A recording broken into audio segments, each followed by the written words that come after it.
Chapter 2: The Root Cause of All Suffering. We live in a world of thought, not reality. Sydney Banks once said, "Thought is not reality, yet it is through thought that our realities are created." Each of us lives through our own perceptions of the world, which are vastly different from the person right next to us.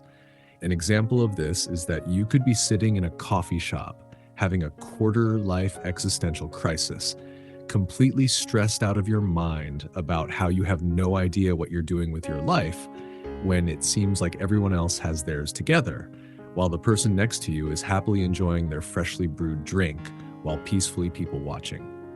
You both are in the same exact coffee shop, smelling the same aroma, surrounded by the same strangers, but how the world looks to both of you couldn't be more different. Many of us go through the exact same events or are in the same location at the same time, yet are having completely different experiences of the world. Here's another example of how we live in a world of thought and no reality. If you walk up to 100 different people and ask each of them what money means to them, how many different answers do you think you'll get? Close to 100 different answers. Money is technically the same thing, but it means something different to each person. Money could mean time, freedom, opportunity, security, peace of mind, or it could mean evil, greed, and the reason why people commit crimes. For now, I'm not going to get into which one is right or wrong. Hint, there is no right or wrong answer, but that's for a different chapter.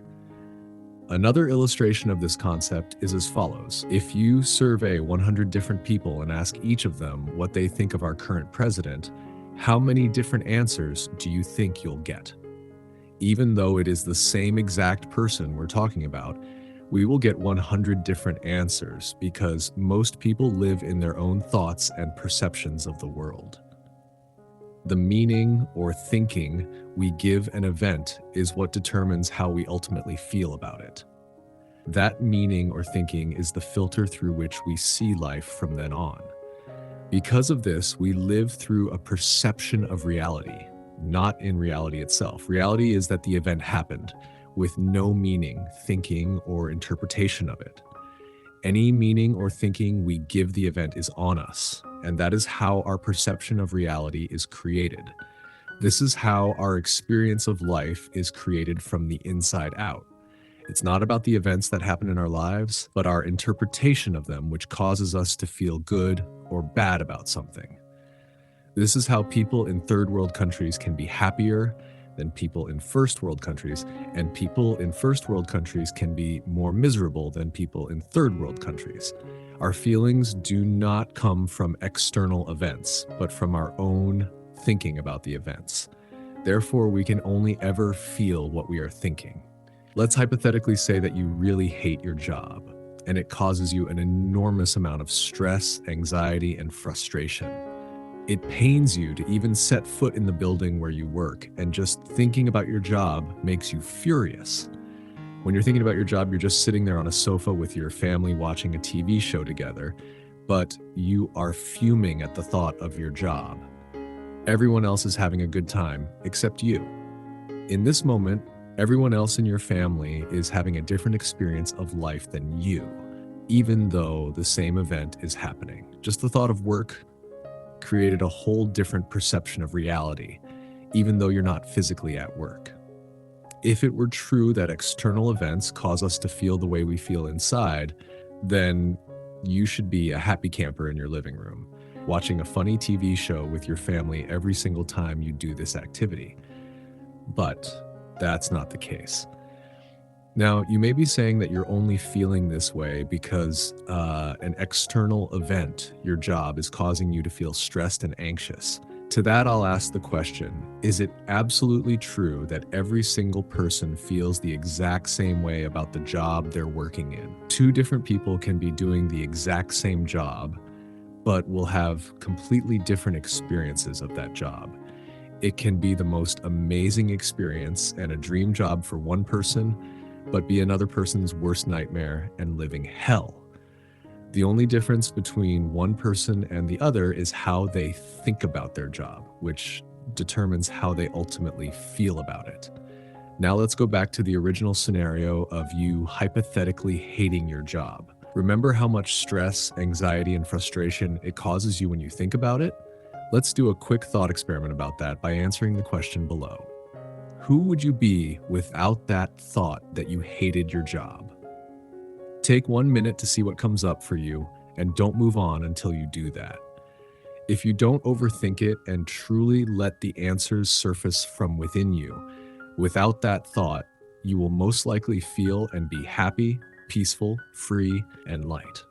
Without our usual thinking about a particular event or thing, our experience of it completely alters.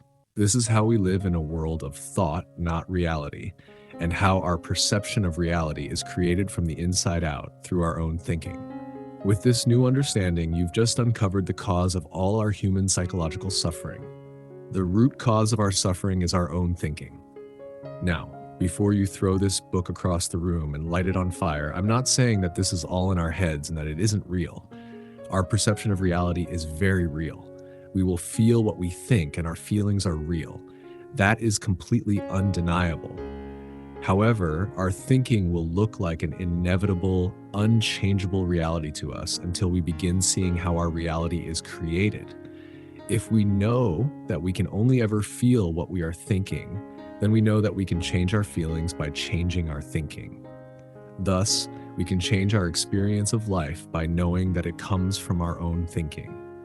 And if that is true, then we are ever only one thought away from experiencing something different and transforming our entire lives at any moment through a state of no thought. In short, the moment we stop thinking is when our happiness begins. A young monk in the empty boat. A Zen story about how thinking is the cause of our own suffering.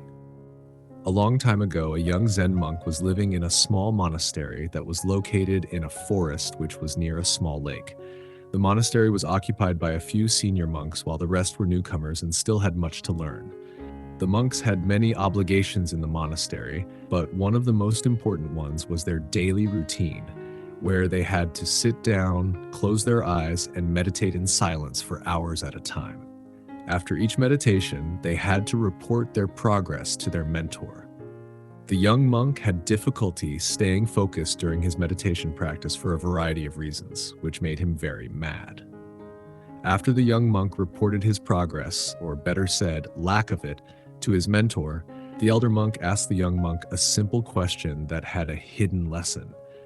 "Do you know what is really making you angry?" The young monk replied, "Well, usually as soon as I close my eyes and begin to meditate, there is someone moving around and I can't focus.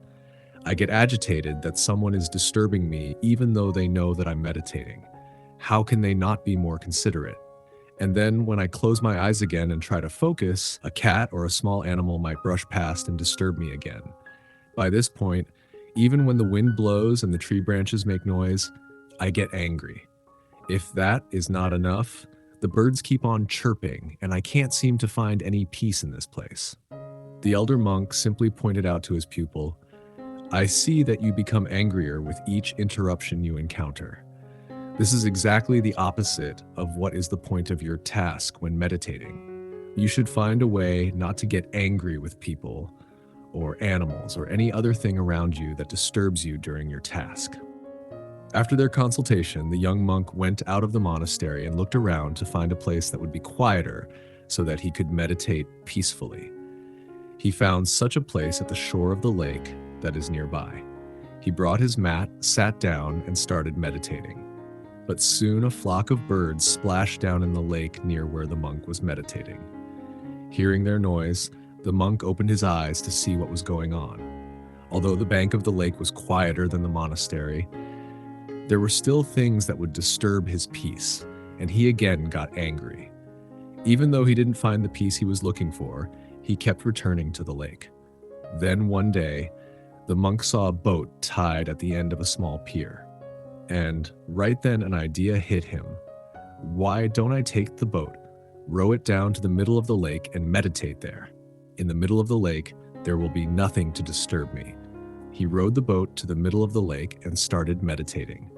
As he had expected, there was nothing in the middle of the lake to disturb him, and he was able to meditate the whole day.